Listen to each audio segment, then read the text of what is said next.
नमस्ते, welcome to inside Bharat, Bharat की पहचान और विविधता में गहरी डुबकी। आज हम चर्चा करेंगे चंडीगढ़ पर।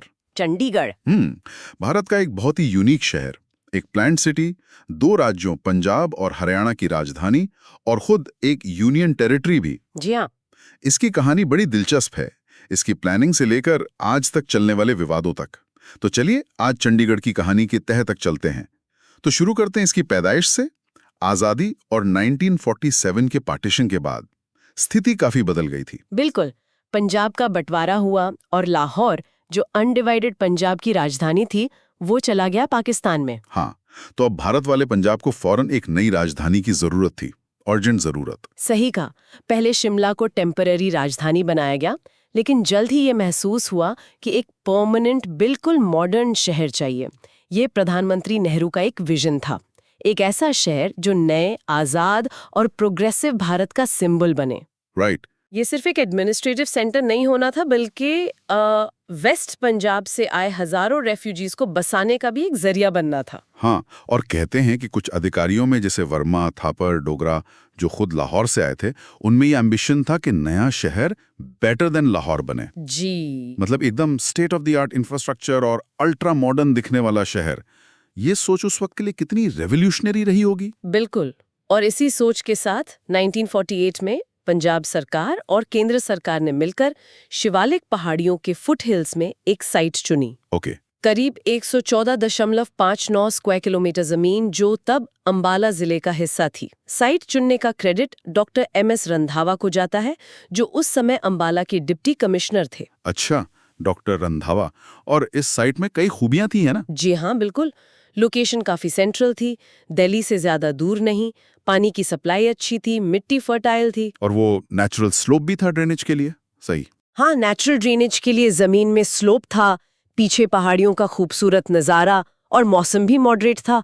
मतलब काफी सारी चीजें सही थीं। परफेक्ट लोकेशन एक तरह से। इसमें एक दिलचस्प बात यह भी है कि जहां आज का मॉडर्न चंडीगढ़ है, वहां एंशिएंट टाइम्स में एक बड़ी झील और मार्शलैंड हुआ करता था। Oh really? झील? हाँ, यहाँ मिले फॉसिल से एक्वाटिक लाइफ के सबूत मिलते हैं और करीब 8000 साल पहले हड़प्पा सभ्यता के लोग भी यहाँ रहते थे। कमाल है। और शहर बनने से ठीक पहले यहाँ करीब 59 गांव बसे हुए थे। 59 गांव? अच्छा, जैसे आज का सेक्टर 17 जो शहर का कमर्शियल हब है, वो कभी रुड़की गांव हुआ करता था। जी बिल्कुल। खैर, शहर की नींव 1952 में रखी गई और इसका नाम ये चंडी मंदिर से है? हाँ, पास के चंडी मंदिर और उसके आगे गढ़ यानी किले से लिया गया। चंडी प्लस गढ़ इक्वल्स चंडीगढ़। ओके। अब आते हैं प्लानिंग और आर्किटेक्चर पर। शुरुआत में तो अमेरिकन प्लानर्स थे, एल्बर्ट मेयर और मैथ्यू नोविकी। जी, उनका प्लान गार्डन सिटी मॉडल पर आधारित था, जो उस समय काफी पॉपुलर था। लेकिन अगस्त 1950 में नोविकी की एक प्लेन क्रैश में दुखद मौत हो गई। ओह। और मेयर भी फिर प्रोजेक्ट से हट गए। तो फिर नए आर्किटेक्ट की तलाश हुई? हाँ, इसके बाद भारतीय अधिकारी वर्मा और थापर नए आर्किटेक्ट की तलाश में यूरोप पहुंचे और वहां उनकी मुलाकात हुई मशहूर फ्रेंच स्विस आर्किटेक्ट ले कॉर्बुजिए से। ले कॉर्बुजिए, द लेजेंड। हाँ, कॉर्बुजिए इतने बड़े प्रोजेक्ट के लिए तैयार तो हुए, लेकिन उनकी एक शर्त थी कि उनके कजिन पियर जेनरेट को साइट आर्किटेक्ट बनाया जाए। अच्छा, ये शर्त थी। तो इस नई टीम में ले कॉर्बुजिए, पियर जेनरेट और कौन थे? और ब्रिटिश कपल मैक्सवेल फ्राई और जेन ड्रू शामिल हुए, जिन्होंने असल में कॉर्बुजिए का नाम रेकमेंड किया था। राइट। और हाँ, ये जानना जरूरी है कि कई इंपॉर्टेंट इंडियन आर्किटेक्ट्स जैसे M.N. Sharma, R.A. प्रभावलकर, U.E. Chaudhary भी इस टीम का हिस्सा थे। बिल्कुल, उनका योगदान अक्सर भुला दिया जाता है, जो गलत है। सही बात है। काम का बंटवारा कुछ यूं था। ले कॉर्बुजिए ने मास्टर प्लान फाइनल किया, कैपिटल कॉम्प्लेक्स डिजाइन किया और पूरे शहर के लिए आर्किटेक्चरल कंट्रोल स्थापित किया। मतलब एक डिजाइन लैंग्वेज तय की। ओके। जो सीनियर आर्किटेक्ट साइट पर थे, जेनरेट, फ्राई और ड्रू, उन्होंने सरकारी housing, schools, shopping centres, hospitals जैसी रोजमर्रा की बिल्डिंग्स डिजाइन की। और कॉर्बुजिए, वो फ्रांस में रहते थे? हाँ, कॉर्बुजिए ज्यादातर फ्रांस में ही रहते थे और साल में 2 बार साइट विजिट के लिए भारत आते थे। ले कॉर्बुजिए का मास्टर प्लान तो बहुत फेमस है। उन्होंने शहर को एक ह्यूमन बॉडी की तरह कंसीव किया। ये कॉन्सेप्ट बड़ा इंटरेस्टिंग है। जी हाँ, कैपिटल कॉम्प्लेक्स, सेक्टर 1 बना सिर, हेड, सिटी सेंटर सेक्टर 17 बना दिल, हार्ट। लीजर वैली और दूसरे ग्रीन स्पेसेस, फेफड़े, लंग्स। बिल्कुल, कल्चरल और एजुकेशनल इंस्टीट्यूशंस, दिमाग, इंटेलेक्ट। सड़कों का नेटवर्क जो 7 V's कहलाता है, वो सर्कुलेटरी सिस्टम, और इंडस्ट्रियल एरिया, आंतड़ियां, विसरा। बड़ा पोएटिक कॉन्सेप्ट है। शहर के 4 मेन फंक्शंस तय किए गए। लिविंग यानी रहना, जिसके लिए रेजिडेंशियल सेक्टर्स थे। वर्किंग यानी काम करना, जैसे capital complex, city centre, educational zone, industrial area. Care of body and spirit. हाँ, शरीर और आत्मा की देखभाल, जिसके लिए leisure valley, gardens, sector greens थे। और सर्कुलेशन यानी आवाजाही, जिसके लिए 7 V's रोड नेटवर्क था। शहर का शेप रेक्टेंगुलर रखा गया और सड़कों को लिए ग्रिडायन पैटर्न अपनाया गया, मतलब सीधी लाइनें जो राइट एंगल्स पर मिलती हैं। जी, ये मायर के फैन शिफ्ट कॉन्सेप्ट से बिल्कुल अलग था। इसे क्यों अपनाया गया, कोई खास वजह? शायद इसलिए कि ये मॉडर्न, रैशनल, नए भारत की आइडियोलॉजी से मेल खाता था, जिसे नेहरू का भी सपोर्ट था। हाँ, ये हो सकता है। साथ ही सीधी सड़कें और पाइपलाइनें बिछाना बजट के अंदर इफेक्टिव और इकोनॉमिकल भी लगा होगा। ये भी एक प्रैक्टिकलिटी थी। राइट। और एक जरूरी बात, हाई राइज बिल्डिंग्स को रिजेक्ट किया गया। हाँ, ये इंटरेस्टिंग पॉइंट है। कोबिजिया शायद चाहते हों, लेकिन कहा जाता है कि भारतीय प्रशासकों ने शायद सोशियो इकोनॉमिक कंडीशंस और लोगों की आदतों को देखते हुए गार्डन सिटी आइडियल्स के तहत लो राइज हाउसिंग पर जोर दिया। तो मतलब ये दिखाता है कि फाइनल प्लान सिर्फ कुर्बिजिया का नहीं, बल्कि एक कोलैबोरेटिव एफर्ट था, जिसमें लोकल कॉन्टेक्स्ट का ध्यान रखा गया। बिल्कुल। ये योजना 2 फेजेस में बनी। फेज 1 में सेक्टर 1 से 30 तक करीब 1.5 लाख की आबादी के लिए लो डेंसिटी के साथ, और फेज 2 में सेक्टर 31 से 47 करीब 3-3.5 लाख की आबादी के लिए हायर डेंसिटी के साथ। और अब तो फेज 3 भी चल रहा है, सेक्टर 48 और आगे। जी, अब जरा सेक्टर्स की बात करते हैं, जो शहर की बेसिक यूनिट है। हर सेक्टर का साइज करीब 800 मीटर x 1200 मीटर, यानी लगभग 250 एकड़। और इसे एक सेल्फ सफिशिएंट नेबरहुड यूनिट की तरह डिजाइन किया गया। हाँ, जैसे ट्रेडिशनल भारतीय मोहल्ला होता है। दुकानें, स्कूल, हेल्थ सेंटर, रिक्रिएशन, पूजा स्थल, सब कुछ वॉकिंग डिस्टेंस पर। हर सेक्टर V2 या V3 रोड से घिरा होता है ना? और इन मेन सड़कों पर किसी इमारत का दरवाजा नहीं खुलता। सही कहा, जिससे अंदर ट्रैफिक कम रहे। सेक्टर में एंट्री के लिए सिर्फ 4 कंट्रोल्ड पॉइंट्स होते हैं। और सेक्टर के अंदर भी डिवीजन है, A, B, C, D। हाँ, आमतौर पर एक सेक्टर को V4 ईस्ट वेस्ट और V5 नॉर्थ साउथ सड़कों से 4 हिस्सों A, B, C, D में बांटा जाता है। ओके। हालांकि सेक्टर 1 से 6 में सब सेक्टर्स नहीं है, और सेक्टर 7 और 8 में सिर्फ ABC हैं। कहते हैं पहले प्लानर एल्बर्ट मेयर के कॉन्सेप्ट को ऑनर करने के लिए। अच्छा, और मकानों का नंबरिंग भी क्लॉकवाइज है। जी, 1000 A, 1001 से 2000 B, 2001 से 3000 C और 3001 से 4000 D, इसी पैटर्न में। और ये सेक्टर 13 वाली कहानी, शहर में सेक्टर 13 क्यों नहीं है? क्या ये सच में सुपरस्टिशन है या कुछ और बात है? देखिए, रिकॉर्ड्स तो बताते हैं कि सेक्टर 12 और 13 को शुरू में कल्चरल जोन के तौर पे सेक्टर 10 और 11 के निचले हिस्सों में रखा गया था। अच्छा। बाद में कंफ्यूजन अवॉइड करने के लिए इन्हें हटा दिया गया। नंबर 12 बाद में सेक्टर 11 के बचे हिस्से को दे दिया गया, लेकिन 13 नंबर के लिए कोई सूटेबल जगह नहीं मिली। तो मतलब शायद सुपरस्टिशन वाली बात बाद में बनी हो सकता है। अब सच क्या है कहना मुश्किल है, ये एक अर्बन लेजेंड जैसा बन गया है।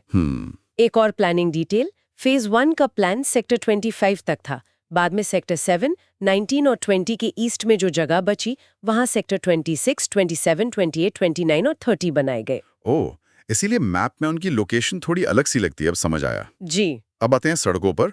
द 7 V's, ये कॉर्बुजिया का बड़ा कंट्रीब्यूशन था, नहीं? हाँ, बिल्कुल। उन्होंने सड़कों को उनके फंक्शन के हिसाब से 7 कैटेगरीज में बांटा। शहर की वर्टिकल सड़कें नॉर्थ ईस्ट से साउथ वेस्ट और हॉरिजॉन्टल सड़कें नॉर्थ वेस्ट से साउथ ईस्ट एक दूसरे को राइट एंगल्स पर काटती हैं, जिससे फास्ट ट्रैफिक के लिए एक ग्रिड बनता है। तो शहरों से जोड़ती हैं। ओके। V2 शहर की मेन आर्टीरियल रोड्स या मार्ग्स, जैसे मध्य मार्ग, दक्षिण मार्ग, जनमार्ग। V3, तेज ट्रैफिक वाली सेक्टर डिवाइडिंग रोड्स। V4, वो शॉपिंग स्ट्रीट्स। हाँ। V4 सेक्टर के अंदर की meandering shopping streets. V5 sector के अंदरूनी रेजिडेंशियल एरियाज तक पहुंचने वाली सड़कें। V6 घरों तक जाने वाली एक्सेस रोड्स और V7 पेडेस्ट्रियन पाथ्स या फुटपाथ्स। और V8 भी था, साइकिल के लिए। हाँ, बाद में V8 यानी साइकिल पाथ्स भी जोड़े गए। हालांकि वो प्लान पूरी तरह इम्प्लीमेंट नहीं हो पाया जितना सोचा गया था। पर इस सिस्टम का सबसे बड़ा फायदा यह है कि रेजिडेंशियल एरियाज ट्रैफिक के शोर और पोल्यूशन से काफी हद तक इंसुलेटेड रहते हैं। काफी थॉटफुल प्लानिंग है। बिल्कुल। अब चलते हैं शहर के सिर यानी कैपिटल कॉम्प्लेक्स की ओर, जो सेक्टर 1 में है। इसमें ली कॉर्ब्यूजियर की 4 बेहतरीन आर्किटेक्चरल मास्टरपीसेस हैं, या कहिए 3 बनी और एक प्लान हुई। हाँ, कौन कौन सी? सेक्रेटेरिएट, हाई कोर्ट और लेजिस्लेटिव असेंबली।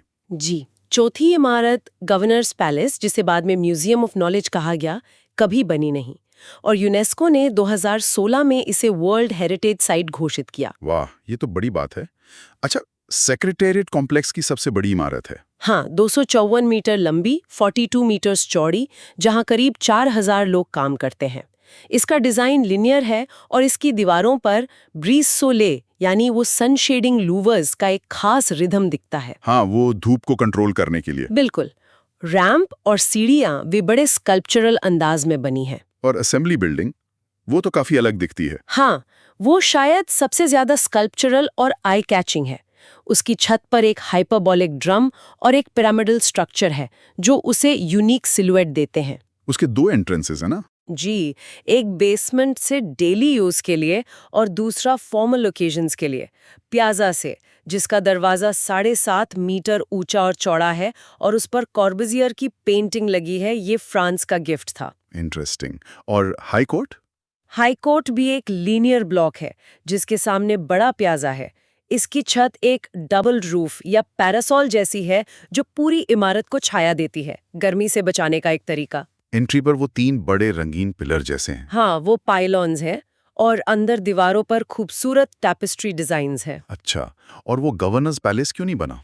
दिलचस्प बात ये कि प्राइम मिनिस्टर नेहरू ने गवर्नर्स पैलेस के आइडिया को अनडेमोक्रेटिक मानकर रिजेक्ट कर दिया था। ओह, तो उसकी जगह पर बना ओपन हैंड स्मारक। एग्जैक्टली। हाँ, द ओपन हैंड, ये कैपिटल कॉम्प्लेक्स के बीच में है और चंडीगढ़ का ऑफिशियल एम्बलम भी है। ये 26 मीटर ऊंचा मेटल का स्ट्रक्चर है जो हवा के साथ घूमता है। हाँ, और कॉर्बुजियर ने कहा था कि ये कोई पॉलिटिकल सिंबल नहीं बल्कि एक आर्किटेक्ट की रचना है। इसका मैसेज है open to give, open to receive, यानी देने के लिए खुला, पाने के लिए खुला। शांति, प्रगति और एकता का प्रतीक। बिल्कुल। ये दुनिया भर से वेल्थ रिसीव करने और उसे जरूरतमंदों में डिस्ट्रीब्यूट करने की स्पिरिट को दर्शाता है। नेहरू की बजट कंसर्न्स के बावजूद कॉर्बुजियर ने इसे बनवाने पर जोर दिया था। कैपिटल कॉम्प्लेक्स में और भी स्मारक हैं, जैसे मार्टियर्स मेमोरियल। हाँ, पंजाब पार्टीशन के शहीदों को समर्पित ज्योमेट्रिक हिल और टावर ऑफ शैडोज भी हैं, जो सन कंट्रोल थ्योरीज का डेमोन्स्ट्रेशन है। ओके। चंडीगढ़ को सिटी ब्यूटीफुल भी कहते हैं और इसकी एक बड़ी वजह है यहाँ की हरियाली। बिल्कुल। शहर सन, स्पेस एंड वर्ड्योर यानी सूरज, जगह और हरियाली के कॉन्सेप्ट पर बना है। फेज 1 के कुल 20,000 एकड़ में से करीब 2,000 एकड़ जमीन सिर्फ पार्क्स के लिए रखी गई थी। ये तो बहुत ज्यादा है। हाँ, आज शहर का लगभग 40% एरिया ग्रीन स्पेस है।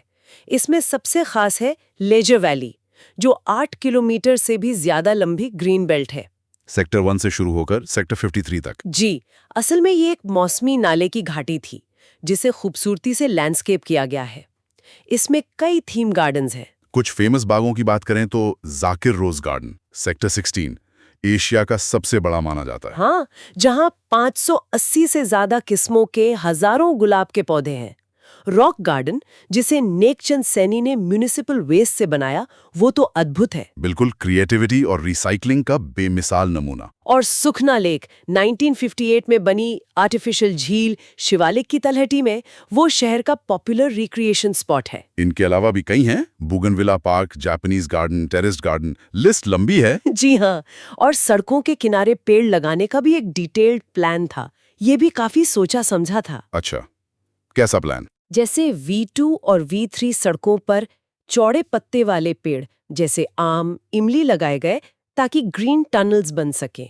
हॉरिजॉन्टल V3 सड़कों जैसे मध्य मार्ग और दक्षिण मार्ग पर अलग पेड़ जैसे महागोनी, अर्जुन। और शॉपिंग स्ट्रीट्स पर V4 पर फ्लावरिंग ट्रीज जैसे अमलतास कदम। V5 सड़कों पर एवरग्रीन और फ्लावरिंग ट्रीज का मिक्स, और V6 यानी रेजिडेंशियल एक्सेस रोड्स पर ज्यादातर एक तरफ पेड़ लगाए गए, खासकर विंटर डिसिडुअस यानी पतझड़ वाले, ताकि सर्दियों में धूप घरों तक आ सके। वाह कितनी बारीक सोच है। जी। एक मैंगो बेल्ट भी है। पूर्व मार्ग के दोनों तरफ आम के पेड़ों की लंबी कतार। हाँ, करीब 5000 पेड़ हैं।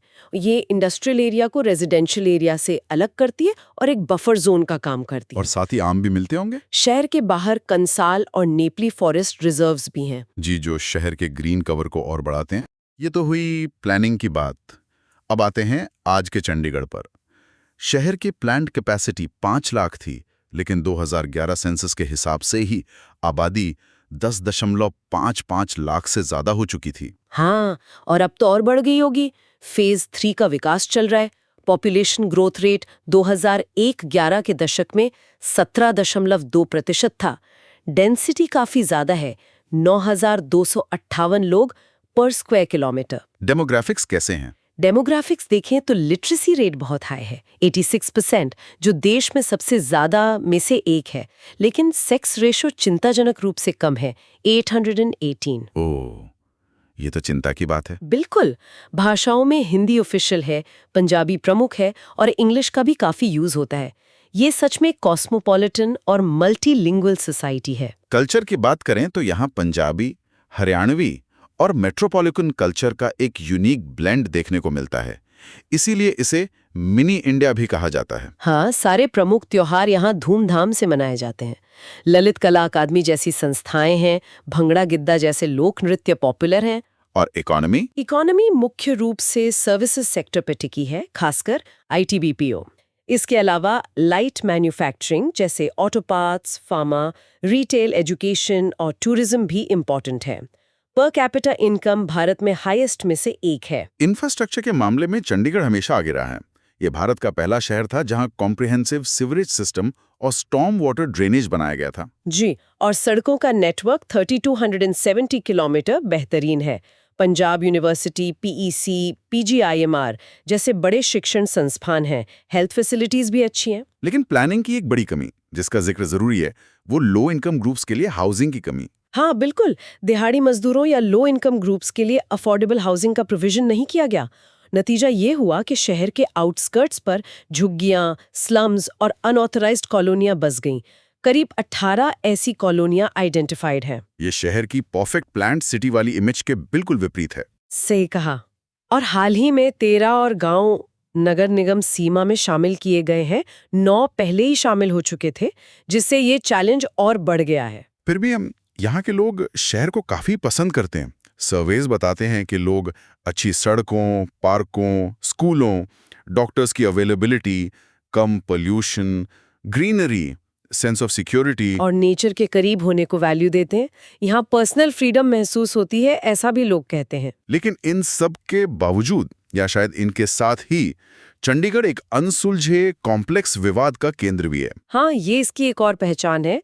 1966 में पंजाब रीऑर्गेनाइजेशन एक्ट के तहत हरियाणा बना, हिमाचल को पहाड़ी इलाके मिले और चंडीगढ़ को यूनियन टेरिटरी बनाकर पंजाब और हरियाणा की जॉइंट कैपिटल बना दिया गया। और एसेट्स 60-40 के रेशो में बांटे गए, पंजाब, हरियाणा। जी, केंद्र सरकार का वादा था कि जब हरियाणा अपनी राजधानी बना लेगा, तब चंडीगढ़ पूरी तरह पंजाब को मिल जाएगा। लेकिन ऐसा कभी हुआ नहीं। 1985 के राजीव लोंगोवाल अकॉर्ड में भी यही बात थी, पर वो अकॉर्ड भी इम्प्लीमेंट नहीं हो पाया। सही कहा। इस विवाद के कई लेयर्स हैं। पहला, टेरिटोरियल क्लेम्स। हाँ, पंजाब का हिस्टोरिकल और कल्चरल दावा है। हरियाणा कहता है कि ये ओरिजिनल अंबाला जिले का हिस्सा था। हिमाचल प्रदेश 1966 एक्ट के तहत 7.19% हिस्से पे दावा करता है। और हाल ही में चंडीगढ़ नगर निगम ने खुद यूटी बने रहने का प्रस्ताव पास किया है, जिसमें अपनी विधानसभा की मांग भी शामिल है। अरे वाह, ये तो नया मोड़ है। दूसरा पहलू? दूसरा, रिसोर्स डिस्ट्रीब्यूशन। पंजाब की शिकायत है कि चंडीगढ़ एडमिनिस्ट्रेशन में उसका शेयर घट रहा है और सेंट्रल गवर्नमेंट ऑफिसर्स की संख्या बढ़ रही है। BBMB जैसे कॉमन एसेट्स के मैनेजमेंट पर भी फ्रिक्शन है। हरियाणा अपना अलग हाईकोर्ट और विधानसभा में ज्यादा स्पेस मांग रहा है। जी, और हिमाचल भाखरा नांगल प्रोजेक्ट की बिजली में अपना हिस्सा मांगता है। और तीसरा पहलू है पॉलिटिकल एक्सपीरियंसी। हाय केलनिसे कैडबरा चंडीगढ़ में सेंट्रल सर्विसेज रूल्स लागू करने के फैसले ने इस मुद्दे को फिर से गरमा दिया। क्या ये पॉलिटिकल मूव था, खासकर चुनावों को देखते हुए? पंजाब और चंडीगढ़ में ऐप का बढ़ता इन्फ्लुएंस भी एक फैक्टर है। बिल्कुल। सर्विस रूल्स पर भी डिबेट है। क्या केंद्र के नियम बेहतर हैं या पंजाब के? इंटरेस्टिंगली पहले चंडीगढ़ एम्प्लॉइज पंजाब रूल्स लागू करने की मांग करते रहे हैं। तो ये काफी उलझा हुआ मामला है जिसके पॉलिटिकल, एडमिनिस्ट्रेटिव, हिस्टोरिकल सब तरह के डायमेंशंस हैं। बिल्कुल। और अंत में ये याद रखना जरूरी है कि ले कुर्बुज़िए का विजन बेशक मॉन्यूमेंटल था, लेकिन शहर को जमीन पर उतारने और चलाने में इंडियन एडमिनिस्ट्रेटर्स, इंजीनियर्स और आर्किटेक्ट्स का रोल क्रूशियल रहा है। हाँ, ये बात अक्सर नजरअंदाज हो जाती है। इंफ्रास्ट्रक्चर बनाना हो या शहर का overall look and feel define करना हो, उनका कंट्रीब्यूशन फंडामेंटल है। बिल्कुल। जैसे हाई राइज की जगह लो राइज हाउसिंग का फैसला, या 1951 में स्ट्रिक्ट बायलॉज बनवाना ताकि अनकंट्रोल्ड कंस्ट्रक्शन ना हो और शहर का मॉडर्न कैरेक्टर बना रहे, ये सब इंडियन साइड से आए इनपुट्स थे। सही कहा।